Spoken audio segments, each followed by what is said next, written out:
जय श्री राम। तज्जयति परम ज्योति समम समस्तैरनंत पर्यायै दर्पण तलैव सकला प्रतिफलति पदार्थ मालिका यत्र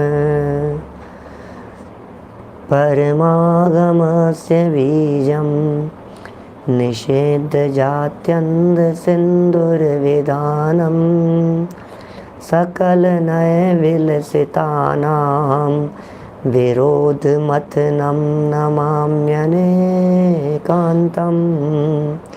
विरोध मथनं नमाम्यनेकान्तम्। पुरुषार्थ सिद्धि उपाय नामक यह ग्रंथ है।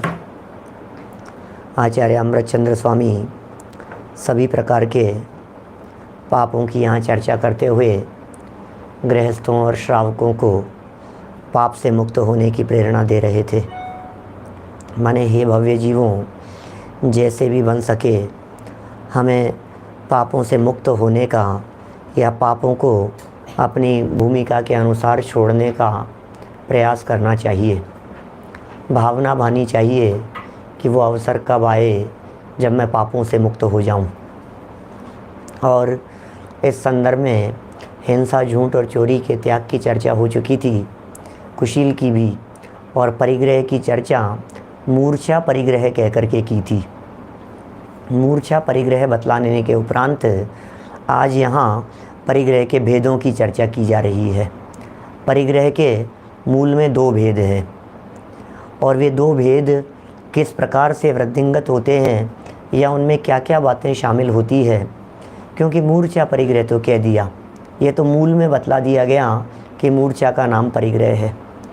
अब वो परिग्रह है किस प्रकार का, माने उसमें क्या क्या बातें शामिल होती हैं। बाहरी वस्तुएं ऐसी कौन सी है जिन्हें परिग्रह में शामिल किया गया है।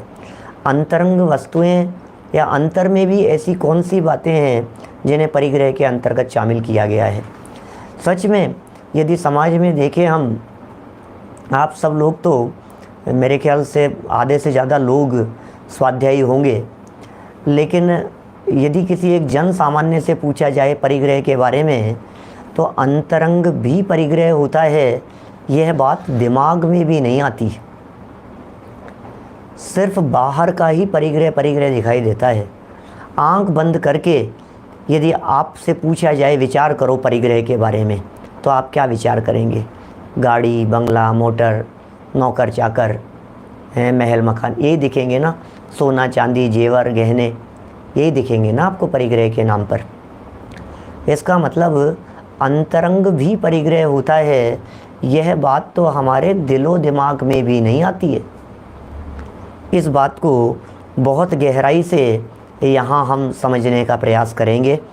देखिए, निकालिए आप लोग पेज नंबर 138, 138 नंबर का यह पेज है और 115 नंबर का श्लोक है। परिग्रह के भेद। अतिसंक्षेपाद् द्विविधः सभवेदाभ्यन्तरश्च बाह्यश्च प्रथमश्चतुर्दशविधो भवति द्विविधो द्वितीयस्तु। अन्वयार्थ। स माने वह परिग्रह, अति संक्षेपात अत्यंत संक्षेप से, बाह्याभ्यंतर है अंतरंग, च बाह्य है और बहिरंग, द्विविध है दो प्रकार का, भवेत है, च प्रथम है और पहला अंतरंग परिग्रह चतुर्दश विध है 14 प्रकार का, तु द्वितीय है तथा दूसरा बहिरंग परिग्रह द्वितीय है 2 प्रकार का, भवती है। माने क्या कह रहे हैं, एक है अंतरंग परिग्रह और दूसरा है बहिरंग परिग्रह। अत्यंत संक्षेप में परिग्रह के 2 प्रकार हो गए हैं। अब ये कोई कठिन नाम नहीं है, और ज़्यादा चर्चा की अपेक्षा भी नहीं रखते। इतना तो हम पीछे से जान ही पा रहे हैं। द्रव्य और भाव हिंसा, द्रव्य और भाव झूठ, द्रव्य और भाव चोरी, द्रव्य भाव कुशील और द्रव्य भाव परिग्रह। तो परिग्रह को भी जब अपन द्रव्य भाव कहते हैं तो द्रव्य परिग्रह तो है बाहरी परिग्रह, और भाव परिग्रह कहलाता है अंतरंग परिणाम। ये कहलाते हैं भाव परिग्रह। इस भाव परिग्रह को ही अंतरंग कहते हैं। अभी देखो, हिंसा को दो भागों में बांट दो। द्रव्य और भाव कहा था ना, अब कह दो अंतरंग हिंसा और बहिरंग हिंसा। अब झूठ को हमने कहा था द्रव्य झूठ और भाव झूठ। अब इसको दूसरे प्रकार से कह दो, अंतरंग झूठ और बाह्य झूठ। चोरी को दो प्रकार से कह दो, द्रव्य चोरी भाव चोरी नहीं, अंतरंग चोरी और बहिरंग चोरी। ठीक इसी प्रकार से हमने यहाँ परिग्रह को दो प्रकार से कर दिया, अंतरंग परिग्रह और बहिरंग परिग्रह। कहने का मतलब ये है, जो अंदर का मामला हो वो परिग्रह अंतरंग है, और जो बाहर का मामला जहाँ हो वो बहिरंग परिग्रह है। बस ये क्राइटेरिया अपन ने बना लिया है। अभी ये कह रहे हैं कि जो बहिरंग था ना, जो भी बहिरंग परिग्रह कहा था वो भी दो प्रकार का होता है। अब आप कहेंगे साहब बहिरंग परिग्रह दो प्रकार का, बोलो ये तो स्वाध्यायी लोगों ने भी नहीं सुना होगा। माने नई नई बातें आती है अनेक प्रकार की, अलग अलग एंगल होते हैं। हमने भी, मुझे भी ध्यान नहीं था बहिरंग परिग्रहों के दो प्रकार इन्होंने बतलाए हैं, जबकि मैंने 20-22 साल पहले इसके ऊपर प्रवचन किए हैं, आद्योपांत पूरा सब परीक्षाएं ली है, पढ़ाया है सब, फिर भी मुझे ध्यान नहीं था बहिरंग परिग्रह भी दो प्रकार के। बोलो कितने स्वाध्यायी लोगों को ध्यान होगा?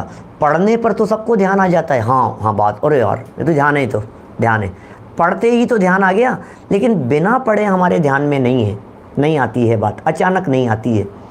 माने बहुत एंगल रहते हैं, नए नए एंगल रहते हैं। जब आचार्यों के वचनों को हम देखते हैं तो अलग अलग तरह से बातें हमारे को मिलती है। कितनी बातें हो गई? परिग्रह दो प्रकार के, अंतरंग बहिरंग। बहिरंग परिग्रह भी दो प्रकार का है। कौन कौन सा? चेतन और अचेतन, है ना। ये नीचे 117 नंबर के श्लोक में ये बात आई है, चेतन और अचेतन परिग्रह की। चलिए 115 नंबर के श्लोक में यहाँ टीका पढ़ते हैं अपन। अर्थ अपन ने पढ़ लिया, टीका देखिए। सपरिग्रह अति संक्षेपात द्विविधः आभ्यंतरः बाह्यश्च प्रथमः अभ्यंतरः चतुर्दश विधः भवति, द्वितीयस्तु द्विविधः भवति। देखो क्या कह रहे हैं, बहुत गजब गजब की बातें हैं। वह परिग्रह संक्षेप में दो प्रकार का है। पहला अभ्यंतर परिग्रह और दूसरा बाह्य परिग्रह। देखो यद्यपि परिग्रह की जो परिभाषा या उस परिग्रह की परिभाषा और लक्षण में यह बात सिद्ध कर दी गई कि मूर्छा का नाम ही परिग्रह है, ये सिद्ध कर दिया गया। ये तो सिद्ध हो गया कि भैया जो परिग्रह जो है ना, ये मूर्छा का नाम है। अच्छा, मूर्छा बाहर में होती है कि मूर्छा अंदर में होती है? मूर्छा शब्द का अर्थ क्या किया था? मूर्छा शब्द का अर्थ तो किया था ममत्व परिणाम। अब चूंकि मूर्छा शब्द का अर्थ ममत्व परिणाम कर दिया गया, तो प्रश्न खड़ा होता है दिमाग में, ये ममत्व परिणाम पर वस्तु में होता है या अंदर में होता है? बतलाइए, ये मूर्छा परिणाम कहाँ होगा? उधर होगा कि इधर होगा? तो अंदर में होगा। तो इसका मतलब असली परिग्रह तो अंदर में ही है। एक बात तो ये हो गई, क्योंकि मूर्छा लक्षण बतलाया है ना, मूर्छा लक्षण बतलाया है, इसलिए असली परिग्रह तो अंतर में हो गया, अंतरंग में हो गया। अब ये कह रहे हैं यहाँ पर कि वो जो अंतरंग है, तो फिर बहिरंग को क्यों कह रहे? क्योंकि बहिरंग के निमित्त से मूर्छा होती है, बहिरंग के निमित्त से मूर्छा होती है। ये सिद्ध किया था ना, कल भी चर्चा चली थी अपनी और पहले भी चली है। बाह्य पदार्थों को परिग्रह क्यों कहा गया? बाह्य पदार्थों को परिग्रह क्यों कहा गया? क्योंकि वे अतिशय रूप से ममत्व परिणाम में हेतु बनते हैं। इष्ट अनिष्ट बुद्धि उनमें होती हुई दिखाई देती है। वे निमित्त बनते हुए दिखाई देते हैं हमारे को। प्रीति अप्रीति रूप उनमें प्रवृत्ति दिखाई देती है, इसलिए यहाँ यह कहा गया कि उनको भी परिग्रह कह देते हैं। देखिए, अंतरंग आत्मा के परिणामों को अभ्यंतर परिग्रह कहते हैं। एक एक लाइन की परिभाषा दे रहे हैं। अंतरंग आत्मा के परिणाम माने पर वस्तु मेरी है, ये जो परिणाम है, इस परिणाम का नाम है अंतरंग परिग्रह। परिग्रह मेरा, ये वस्तु मेरी, ये धन मेरा, मोबाइल लैपटॉप मेरा, ये जो मेरा मेरापन का भाव है, इसका नाम है अंतरंग परिग्रह। और बाह्य के सभी पदार्थों को, बाहर के सभी पदार्थों को बाह्य परिग्रह कहते हैं। पहला परिग्रह 14 प्रकार का है, दूसरा बाह्य परिग्रह 2 प्रकार का है। आगे बढ़ते हैं अपन 116 नंबर के श्लोक की तरफ बढ़ते हैं। विशेष बात नहीं है, जब विशेष आएगी तो विशेष चर्चा करेंगे आपके बीच में। अभ्यंतर परिग्रह के 14 भेद। अब ये थोड़ा सा समझने योग्य चर्चाएं हैं, क्योंकि जिन अभ्यंतर परिग्रहों की यहाँ बात कर रहे हैं, ये हमें परिग्रह नहीं लगते। क्या हाँ, फीलिंग में ये बात नहीं आती, ये भी परिग्रह कैसे हो सकता है। परिग्रह कहते ही कपड़े लत्ते तो दिखेंगे, जेवर गहने तो दिखेंगे, लेकिन किसी के हृदय में मिथ्यात्व गाढ़ा बैठा हुआ है, वो उसका परिग्रह है। अब ये किसको जचेगी बात बतलाइए। जब सुबह के प्रवचन में मोक्ष मार्ग प्रकाशक पर प्रवचन चलते समय हमने छठे अधिकार की चर्चा की, और छठे अधिकार में की गई चर्चा में कुदेव कुगुरु और कुधर्म का निराकरण करते हुए यह कहा गया मोटा मोटा कचरा हटाना है। यही कहा था ना, कुदेव कुगुरु कुधर्म माने मोटा मोटा कचरा हटाओ, ऊपर ऊपर से कचरा हटा दो भाई साहब। अभी जो ऊपर ऊपर का कचरा हटाने वाली जो बात है, तो ये ऊपर का कचरा माने परिग्रह। किसकी बात कर रहे हैं? अंतरंग परिग्रहों की बात कर रहा हूँ। मिथ्यात्व है ना, मिथ्यात्व। कुदेव के प्रति मान्यता, कुगुरु के प्रति मान्यता, कुधर्म के प्रति हमारे दिलो दिमाग में बैठी हुई मान्यता। क्या है ये कुदेव कुगुरु कुधर्म के प्रति ये जो मान्यताएं हैं हमारे दिलो दिमाग में? बोले ये गाढ़ी मान्यता बैठी हुई है अंदर में, ये परत चढ़ी हुई है ऊपर मिथ्यात्व की, इसका नाम भी परिग्रह है। हास्य आदि को कहेंगे, कषाय आदि को कहेंगे। गजब हो गया भाई साहब, ये जनागम की दृष्टि पूरे दुनिया भर में छान ले हो आप चिराग लेकर के। बड़े बड़े अन्य मतावलंबियों से पूछो जाकर के परिग्रह के बारे में, कौन कहेगा आपको कि मिथ्यात्व भी परिग्रह है? कौन बताएगा आपको ये बात कि गुस्सा करना भी परिग्रह है, ईगो भी परिग्रह है? कौन कहेगा? क्या परिग्रह में है? बिल्कुल परिग्रह में आता है। ईगो भी परिग्रह में आता है। गजब हो गया। एंग्री होना भी परिग्रह के अंदर आता है। गजब हो गया भाई साहब। हंसना, लाफिंग, ये भी परिग्रह में। फियर, डर भी परिग्रह के अंदर है। ये बता रहे हैं। 116 नंबर का श्लोक पढ़ता हूँ मैं यहाँ। देखिए, मिथ्यात्व वेद रागास तथैव हास्यादयश्च षड्दोषः चत्वारश्च कषायाश्चतुर्दशाभ्यंतरा ग्रंथः। ग्रंथ शब्द का अर्थ परिग्रह होता है। अन्वयार्थ देखिए, मिथ्यात्व वेद रागः, मिथ्यात्व स्त्री पुरुष और नपुंसक वेद का राग, तथैव च इसी तरह हास्यादय है, हास्य आदि अर्थात हास्य रति अरति शोक भय जुगुप्सा, ये षड दोषः 6 दोष, च और चत्वारः कषायः 4 कषाय अर्थात क्रोध मान माया लोभ, अथवा 4 कषायों के दूसरे नाम अनंतानुबंधी, अप्रत्याख्यानावरण, प्रत्याख्यानावरण और संज्वलन, ये 4 कषाय भाव। इस भांति अभ्यंतरः ग्रंथः अंतरंग परिग्रह 14 हैं। बोलो, ये 14 प्रकार के अंतरंग परिग्रह बतला रहे हैं। कौन से हैं 14 प्रकार के अंतरंग परिग्रह? नाम याद होने चाहिए। मुझे मालूम है मेरे बहुत सारे साधर्मी ऐसे हैं जो नए नए हैं, बहुत सारे साधर्मी लोग ऐसे भी हैं जिन्होंने पहली बार ये अंतरंग परिग्रहों की चर्चा सुनी होगी, पढ़ी होगी, इसलिए इनके नाम याद करना बहुत ज़रूरी है। माने ये सब परिग्रह तो सब हैं, श्रावक हों चाहे मुनिराज भी यदि कषाय करते हैं तो उनके भी परिग्रह है, और श्रावक कषाय कर रहे हैं तो श्रावकों के भी परिग्रह है। अभी परिग्रह का त्याग थोड़ी ना चर्चा कर रहे हैं अपन, अभी तो परिग्रह की चर्चा कर रहे हैं। जब त्याग की चर्चा करेंगे तो फिर बंटवारा कर देंगे, गृहस्थ किसका त्याग कर सकता है और मुनियों के किस लेवल तक त्याग हो सकता है। आप ये भी कहेंगे कि साहब आपने तो गुस्से के त्याग की बात कह दी, ऐसा कैसे कर लेंगे, हमारे कैसे हो जाएगा, मंदता तो हो सकती है।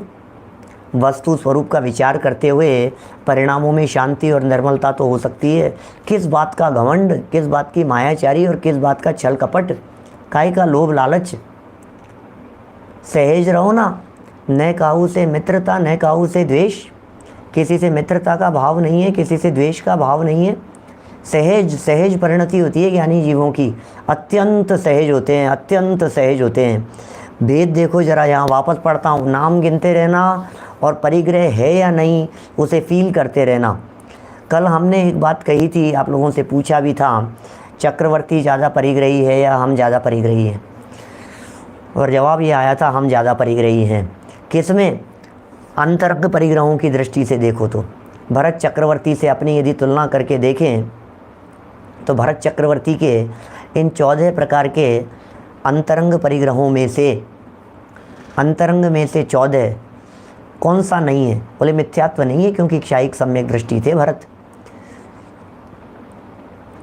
तद्भव मोक्षगामी ऋषभदेव के पुत्र, क्षायिक सम्यक दृष्टि, मिथ्यात्व उनके सत्ता में नहीं था। तो जिनके सत्ता में मिथ्यात्व नहीं है तो मिथ्यात्व नामक परिग्रह का तो रहित अभाव हो गया ना उसके। अब परिग्रह के टोटल भेद कहे हैं 24 प्रकार के कहे हैं, टोटल भेद हो गए 24। अब उन 24 प्रकार के भेदों में से 14 हैं अंतरंग और 10 हैं बहिरंग। क्या उत्तम आकिंचन्य धर्म की जिस दिन चर्चा चलेगी ना, उस दिन थोड़ी बहुत अपन और बात करेंगे इसके बारे में। परिग्रह 24 भेद त्याग करे मुनिराज जी, तृष्णा भाव उच्छेद, घटती जान घटाइए। तो परिग्रह के 24 भेद और उनका त्याग करते हैं मुनिराज। सारे जगत को ये दिखता है घर छोड़ दिया, परिवार छोड़ दिया, संपत्ति छोड़ दी, लेकिन सच्चाई यह है ये सब तो छोड़ेगा क्या, अपने आप भी छूट जाते हैं। इनमें क्या दम है बताइए मुझे। जब आप यहाँ से मार्केट में जाते हैं तो घर साथ ले जाते हैं कि बैंक साथ ले जाते हैं, कि एफडियाँ साथ में लेकर के जाते हैं, कि जेवर साथ में लेकर के जाते हैं, कि अपने अलमेरा साथ में लेकर के जाते हैं? क्या क्या साथ में जाता है? कुछ भी नहीं। तो फिर ये क्या है? ये परिग्रह तो छूटा ही है, इसमें क्या दम है? इसको थोड़ी ना छोड़ना है हमारे को। पकड़ तो अंदर में रखा है, पकड़ कहाँ है? अच्छा, परिग्रह के साथ में जिसे हम कहते हैं ना परिग्रह है, ये जॉइंट कौन सी जगह पर है? उस जॉइंट को खोलना पड़ेगा ना परिग्रह को तोड़ने के लिए। तो ये जो है, मान लीजिए ये जो आईपैड है, इस आईपैड के साथ में हमारा क्या है रिलेशन? जॉइंट जुड़े हैं। तो बोले वो जो इसके साथ में जो मेरा है वो कौन सी जगह पर जोड़ लगा हुआ है? फेविकॉल वाला वो जोड़ कौन सी जगह पर है बताओ? इसके साथ में मेरा ये छोड़ दिया तो चिपका ही नहीं है। तो कि नहीं भाई साहब, ये मोह की डोरी से बंधे हैं। क्या ये इसके साथ में जो हमारा अटैचमेंट है ना, इसके साथ में जो हमारा बंधन है, ये बंधन फेविकोल के बंधन से ज़्यादा मजबूत बंधन है। रस्सी से पकड़ करके खींचने पर भी गाय को नहीं खींचा जा सके, और छोटे से बछड़े को पकड़ करके आप आगे आगे ले जाओ, वो गाय पीछे पीछे आ जाती है। ये ममत्व का बंधन है।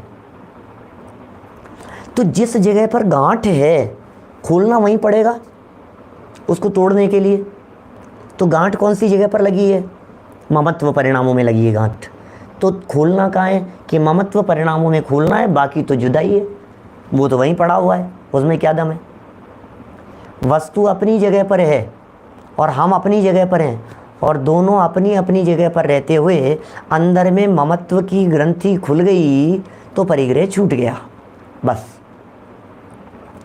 ममता भाव की, ममता की जो डोर है ना, एक बहुत सुंदर भजन है, कौन सा, ममता की पतवार न तोड़ी, बाहर से सब छोड़ दिया।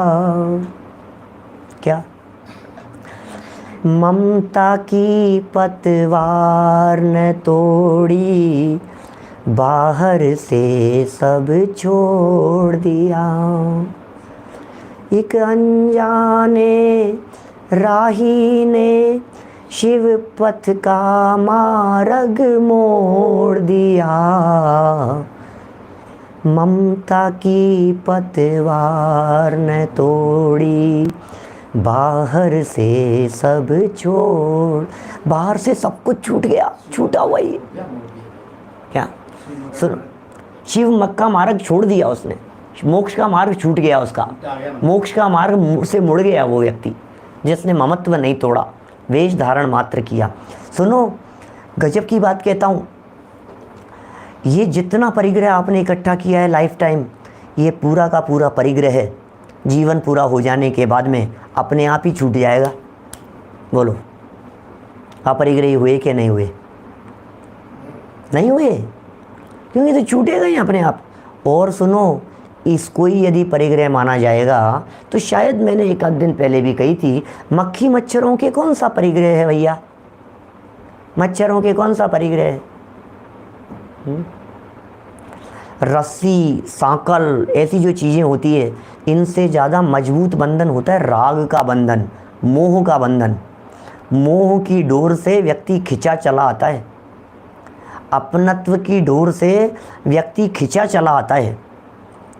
ये बहुत मजबूत डोर है ये। इसलिए कितने लोग कहते हैं रिश्तों की डोर जो है ना, ये बंधी रहनी चाहिए। और रहीम दाल जी का तो वो प्रसिद्ध कथन है रिश्तों की डोर के संदर्भ में, रहीमन धागा प्रेम का, मत तोड़ो चटकाए, और टूटे से फिर ना जुड़े, जुड़े गांठ पड़ जाए। मत तोड़ो, वो तो कहते हैं मत तोड़ो, और हम कहते हैं जब तक नहीं तोड़ोगे ना तब तक मोक्ष मार्ग शुरू नहीं होगा। ऐसा है। इसलिए मोक्ष मार्ग शुरू करने के लिए ये बंधन तोड़ना पड़ेगा आपको। देखिए, बात करते हैं यहाँ अन्वयार्थ में जो 14 प्रकार के परिग्रह कहे हैं, उनमें पहला नंबर कहा मिथ्यात्व। ठीक है। फिर कहा स्त्री पुरुष और नपुंसक वेद का राग, ये भी परिग्रह है। हमारे तो ज़्यादा परिग्रह नहीं है, हमारे तो ज़्यादा परिग्रह नहीं है। अरे चक्रवर्ती के नहीं है ये परिग्रह, मिथ्यात्व वाला परिग्रह। 24 में से एक तो कम हो ही गया 100% उसके, तो 23 ही बचे। और हमारे क्या कम है भैया 14 में से? भाई देखो, हम लोगों में से जो भी सम्यक दृष्टि हो वो गौण रूप से हैं, बाहुल्यता तो मिथ्या दृष्टियों की है ना। 99.9% तो मिथ्या दृष्टि होंगे ना। कोई एक आध दो कोई सम्यक दृष्टि हो तो हो, अंतर में छिपे हुए, श्रद्धा बदल कर कोई भी हो सकता है। देखिए क्या कह रहे हैं, मिथ्यात्व स्त्री पुरुष और नपुंसक वेद का राग, ये राग भाव भी परिग्रह है। इसी तरह हास्य आदि, कौन कौन से 6 बतलाए हैं, हास्य, रति, अरति, शोक, भय, जुगुप्सा, ये 6 दोष। सोचिए जरा, हास्य, हंसना, ये परिग्रह गजब हो गया।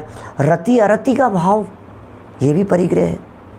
शोक, शोक, किसी के वियोग में होने वाले विकृत परिणाम का नाम शोक होता है। मर जाने पर शोक है, अरति नहीं है। इसी तरह से भय, भय माने होता है डर, घबराहट। जुगुप्सा माने है घृणा, अरे वस्तुओं को देख देख करके यह छी कितनी बुरी लग रही है, ये मुझे पसंद नहीं आ रही है। ये जो परिणाम है, इस परिणाम को कहते हैं जुगुप्सा।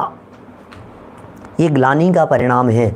ग्लानि का परिणाम भी, ये भी परिग्रह है। हाँ जी, ये भी परिग्रह है। ये 6 हो गए ये दोष। और 4 कषाय, क्रोध मान माया लोभ, ये 4 कषाएँ भी, ये भी क्या हैं? ये भी परिग्रह है। 4 कषाय है, क्रोध मान माया लोभ। और दूसरे प्रकार से कहें, क्रोध मान माया लोभ सभी जानते ही हैं, इनकी व्याख्या करने की ज़रूरत नहीं है। माने गुस्से का भाव, एंग्री होना, ये सब क्रोध है। घमंड, ईगो, मान है। माया 4 माने छल,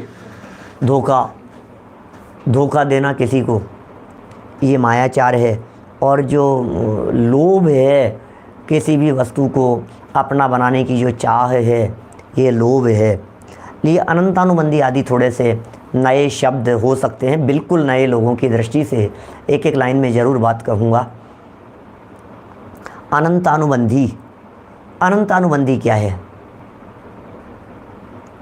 अनंतानुबंधी, लोग कहते हैं अनंतानुबंधी का अर्थ ऐसा होता है कि भाई वो अनंत संसार का बंधन करने वाली होगी, अनंत अनुबंधी।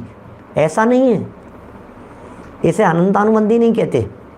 अनंत शब्द का अर्थ हमारे यहाँ जनवाणी में मिथ्यात्व किया गया है। तो मिथ्यात्व के साथ में जो बंधन हो, मिथ्यात्व के साथ में जिसका अविनाभाव संबंध हो, मिथ्यात्व के साथ में जिसका अनुबंध हो, उसका नाम है अनंतानुबंधी कषाय। ख्याल में आ रही है बात? और यदि सैद्धांतिक परिभाषा की दृष्टि से बात करूं, तो जो सम्यक्त्व का घात करने वाली हो, उसे अनंतानुबंधी कहते हैं।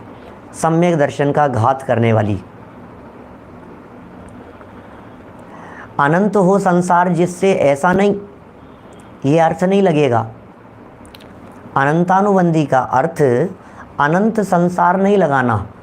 अनंत शब्द का अर्थ अनंत पदार्थ भी लगाया जा सकता है। ख्याल में आ रही? अनंत शब्द का जो अर्थ है वो पदार्थ भी लगाया जा सकता है।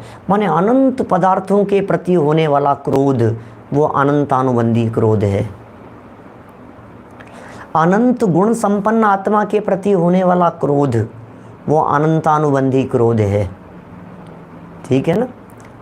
क्योंकि देखिए, अनंतानुबंधी क्रोध को यदि हम अनंत संसार का कारण मानेंगे, तो मान लीजिए किसी एक व्यक्ति ने अनंतानुबंधी क्रोध किया, बराबर, तो इसका मतलब अब वो अनंत काल तक नहीं सुधर पाएगा।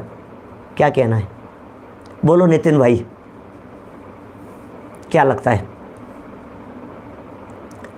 अनंत संसार, सिद्धार्थ भाई ख्याल में आ रही है क्या बात? अनंत का अर्थ यदि हमने ये कर लिया कि अनंत काल तक के लिए बंधन, अनंतानुबंधी में अनंत का यदि अर्थ कर लिया, तो किसी व्यक्ति को अनंतानुबंधी क्रोध आया, बराबर, बहुत तेज गुस्सा आया उसको, और कहा भैया ये तो अनंतानुबंधी गुस्सा है, अनंतानुबंधी का क्रोध है इसके। तो फिर प्रश्न है हमारा, अब क्या वो जीव अनंत काल तक सुधर नहीं पाएगा? भैया सुनो, 2 मिनट बाद में भी उसकी अनंतानुबंधी खत्म हो सकती है। तो फिर क्या हुआ अनंत के बंधन का? बोलो, खत्म हो गया ना सारा खेल। इसका मतलब अनंतानुबंधी का मतलब फिर अनंत का बंधन का क्या मतलब रहा? अभी किसी व्यक्ति ने अनंतानुबंधी क्रोध किया, और अनंतानुबंधी क्रोध करके, और अब आप कह रहे हो अनंत का बंधन, और उसका अनंतानुबंधी क्रोध खत्म हुआ, सम्यक दर्शन लिया उसने, मुनि बन गया, दीक्षा ले ली, केवल ज्ञान प्राप्त करके मोक्ष चला गया। अब बताओ कौन सा बंधन है उसके? ये एग्जाम्पल देकर के ही तो समझा रहा हूँ मैं। एग्जाम्पल माने क्या होता है, यही तो समझाया हमने आपको कि वो जो गुस्सा है, वो गुस्सा अनंत तक नहीं चल पा रहा है, इसलिए उसे अनंतानुबंधी नहीं कहेंगे। तो फिर किसे कहा है अनंतानुबंधी? ये नामकरण है अनंतानुबंधी का। और क्या नामकरण है कि ये नामकरण किया गया कि मिथ्यात्व के साथ में, अविनाभाव का अर्थ यह है कि मिथ्यात्व जहाँ जहाँ होगा वहाँ अनंतानुबंधी नियम से होगी, लेकिन जहाँ अनंतानुबंधी है वहाँ मिथ्यात्व हो ऐसा नियम नहीं है, क्योंकि दूसरे गुणस्थान में मैक्सिमम 6 आवली सेकंड के, आप तो असंख्यात मानो, वैसे सेकंड में संख्यात 1000 कोड़ा कोड़ी आवलियाँ होती है। इतने छोटे हिस्से में का जो काल है वहाँ अनंतानुबंधी तो है और मिथ्यात्व नहीं है, लेकिन मिथ्यात्व आने वाला है। थोड़ा सा बिल्कुल नए लोगों को थोड़े से ऐसे लग रहा होगा आज अरे थोड़ी सी भारी हो गई बात, कठिन नहीं है। शब्द सुनते सुनते दिमाग में क्या होते हैं, रवा होते हैं, है ना। फर्स्ट टाइम बार बार में देखते देखते सुनते सुनते कर्णेंद्रिय को भी आदत हो जाती है उन शब्दों को सुनने की। अनंतानुबंधी अनंतानुबंधी कठिन नहीं है, कठिन नहीं है, कठिन नहीं है।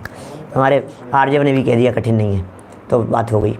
सुनो तो क्या कह रहे हैं, अनंतानुबंधी मेरा एक प्रवचन है, स्पेशल प्रवचन ही है। अनंतानुबंधी कशा चतुष्क का मतलब अनंतानुबंध, इतना समझो कुल मिलाकर के कुछ नहीं समझ में आ रहा है तो अनंतानुबंधी शब्द तो समझ में आया कि कुछ होता है, इतना तो समझ में आ गया कि हाँ साहब इतना तो आ गया। जिनके कुछ नहीं समझ में आ रहा है ना, वो सिर्फ इतना शब्द समझ लो कि अनंतानुबंधी नाम का एक क्रोध मान माया लोभ इनका एक विशेष प्रकार की कैटेगराइजेशन है, कैटेगरी है ये। क्रोध मान माया लोभ की एक विशिष्ट प्रकार की कैटेगरी का नाम है अनंतानुबंधी। कुछ अलग प्रकार की कैटेगरी का नाम है अप्रत्याख्यानावरण, उससे नीचे कैटेगरी है। उससे हल्की कैटेगरी का नाम है प्रत्याख्यानावरण, और उससे हल्की कैटेगरी का नाम है संज्वलन। ये 4 कैटेगरी बना दी क्रोध मान माया और लोभ की, अलग अलग कैटेगरी है। सबसे हाई कैटेगरी है अनंतानुबंधी, फिर अप्रत्याख्यानावरण, फिर प्रत्याख्यानावरण, फिर संज्वलन। ये 4 कैटेगरी हो गई। पत्थर आदि की लकीर के आधार पर एग्जाम्पल दिए जाते हैं, कहे हैं, इस प्रकार के भी उदाहरण आए हैं शास्त्रों के अंदर। अलग अलग प्रकार के बातें आई है उसके अंदर, लेकिन थोड़ी ज़्यादा गहराई में धवलादिक ग्रंथों में सूक्ष्मता में जाकर के देखो तो, लेकिन मोटा मोटा एग्जाम्पल ये दिया जाता है इनके संदर्भ में, चारों के संदर्भ में, कि जैसे बहुत बड़ा शिलाखंड हो पत्थर का, उसमें दरार पड़ गई। अब ये जो दरार पड़ गई है ये कब जुड़ेगी? बोले इतनी भारी दरार का नाम है अनंतानुबंधी। इतनी भारी दरार है ये अनंतानुबंधी। फिर नंबर 2, जो खेत में जब किसान खेती करता है और हल चलाता है ना, तो जो हल चलाने पर जो दरार पड़ गई है ज़मीन में, जो लाइन खिंच गई है, बहुत मजबूत लाइन होती है, हल चलता है वो किसान का, वो जो रेखा है, लाइन है, वो लाइन कहलाती है अप्रत्याख्यानावरण की। वो भी मिटेगी, लेकिन मिटने में 3-4 महीने बाद में जब वो नई फसल आएगी ना, तब वो लाइन मिट जाएगी। दोबारा उपजाऊ करेगा खेती उसको, ज़मीन को, और इस तरह से, और बीज डालेगा, वो लाइन सब साफ़ हो जाएगी। लेकिन वो जो शिला वाली थी, सालों लग जाएंगे उसके अंदर, तो तब भी वो एक जैसे पड़ा रहे, तो जुड़े और नहीं जुड़े तो नहीं जुड़े, और हज़ारों वर्ष भी लग जाएं उसमें। वो अनंतानुबंधी का एग्जाम्पल, ये अप्रत्याख्यानावरण का एग्जाम्पल। प्रत्याख्यानावरण के लिए एग्जाम्पल दिया जाता है। प्रत्याख्यानावरण के लिए तीसरे नंबर पर वो एग्जाम्पल है, सूखी बालू मिट्टी में लाइन, ऐसे उंगली से लाइन खींच दो। अब ये कब तक चलेगी भाई साहब? प्रत्याख्यानावरण के लिए क्या बोले, ये जो लाइन है ना प्रत्याख्यानावरण वाली, ये लाइन जो है, ये बस हो सकता है 5 मिनट में साफ़ हो जाए, हो सकता है 15 मिनट में हो सकता है आधा घंटा लग जाए। कब होगी? फिर भी एक हवा का झोंका आने की देर है बस। सूखी थी ना, सूखी, क्या सूखी मिट्टी थी ना, ऐसे जो ज़मीन पर दिख रही है, और हल्की सी लाइन खींच दी। अब 5 मिनट में हवा आ गई तो 5 मिनट में साफ़ हो जाएगा, 15 मिनट में हवा आ गई तो 15 मिनट में साफ़ हो जाएगा। कभी कभी मैं कहता हूँ अपन लोगों की जो कषाएँ हैं, चारों होगी साथ में, जो भी है, जैसा भी, समझने समझाने के लिए बात कह रहा हूँ, मोटा मोटा अभी उस गहराई में मत जाना, क्योंकि उस लेवल पर मैं उन प्रकृतियों को नहीं समझा रहा हूँ कर्णानुयोग की सूक्ष्मता वाले लेवल पर, वो यहाँ नहीं समझने की दरकार है। इतना समझ लीजिए आप, हमें गुस्सा आया, और गुस्सा आती है, अब ये गुस्सा कब तक चलता है आपका, ये गुस्सा कितनी देर चलेगा? बोले 5 मिनट भी चल जाए, 15 मिनट भी चल जाए, आधा पौन घंटा भी चल जाए, कब तक? कि एक क्राइटेरिया है, जैसे ही तत्व ज्ञान की हवा लगती है और ये जो क्रोध था ये गायब हो जाता है। गुस्सा आया और एकदम हवा चली, कौन सी? जिनवाणी की, अरे अति क्रोध अग्नि बुझाए प्राणी, साम्य जरले सियरा, जे कर्म पूर्व किए खोटे, सहे क्यों नहीं जियरा। ये जैसे ही विचार चिंतन में आया, धुल गई, अब कोई गुस्सा नहीं है, खत्म हो गया एक झटके में सारा गुस्सा। ये जिनवाणी और तत्वज्ञान का अभ्यास ये तुरंत उसे तुरंत साफ कर देता है। ये तीसरे प्रकार की कषाय इतनी हल्की होती है, ये तत्वज्ञान की हवा लगने की देर होती है इसमें। और चौथे वाली जो है ना, ये तो क्या कहें, इतनी हल्की होती है, इतनी हल्की होती है, ये तो खींचते खींचते ही, गुस्सा करते करते ही हंसने लग जाता है बीच में, ऐसा है। गुस्सा ही नहीं कर पाता है, होता ही नहीं है। पानी में खींची हुई लकीर की तरह होती है, ये लाइन खींची आगे खींचती जा रही है, पीछे की अपने आप मिटती चली जा रही है, इस तरह की स्थिति है पानी में लाइन की तरह। तो ये अलग अलग लेवल बतला दिए गए कषायों के यहाँ पर। लेकिन महत्वपूर्ण बात यहाँ कषायें समझाना नहीं है, यहाँ तो ये समझाना है अंदर में जो पाल रखी है ना वो परिग्रह है, ये समझाना है। सुनो, ये धुलाई का सीजन आ गया। धुलाई का सीजन समझते हैं आप क्या होता है? अलग अलग तरह के सीजन होते हैं। घरों में साफ सफाई का सीजन अलग होता है, सब हर चीज़ का सीजन आता है। कलर पेंटिंग, कलर करने का सीजन, मौसम, दिवाली के आसपास का समय। अब ये जो है ना, ये सब जगह जगह कोई कराओ चाहे नहीं कराओ, चाहे 2 साल में 5 साल में कराओ, वो अलग मैटर है, लेकिन दुनिया भर में दिवाली के आसपास वो कलर होते हुए देखे जाते हैं।